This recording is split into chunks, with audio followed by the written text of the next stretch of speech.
So I play the piano sometimes for church, and there have been a number of times during my time of playing piano for church where I think I'm feeling pretty okay that morning to play the piano, and I get up there and I butcher the intro to the song.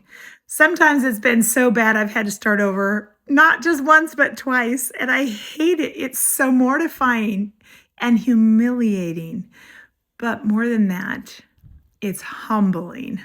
It keeps me very aware that I am human, that I fall short, and that I cannot rely on my own strength. Now, this came to mind today because I was reading in Judges chapter 6 about Gideon. Gideon didn't think very much of himself. God actually came to him and addressed him as mighty warrior. And he gave him a task of tearing down an Asherah pole and um, taking down the idols in town. And Gideon did it at night. He was a little scared of people, but he actually behaved in faithfulness and followed what God told him to do.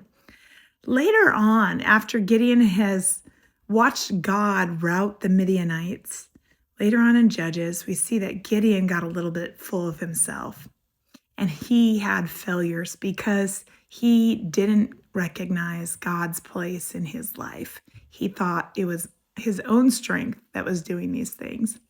This is just a great lesson today, both the story of Gideon plus my own lovely failures, a reminder that we are not to trust in our own strength, but we are to consider ourselves, according to Philippians 2, with humility, following in the example of Jesus Christ, who is King of Kings and Lord of Lords, and he humbled himself and came to earth and was born in a manger, in a stable, on a really cold night to two very poor people. Think about that, the King of Kings and Lord of Lords, and he humbled himself. He ultimately humbled himself to death for you and me.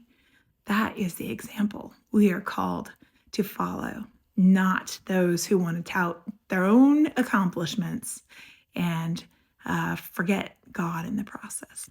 Just something to contemplate today. Have a great day.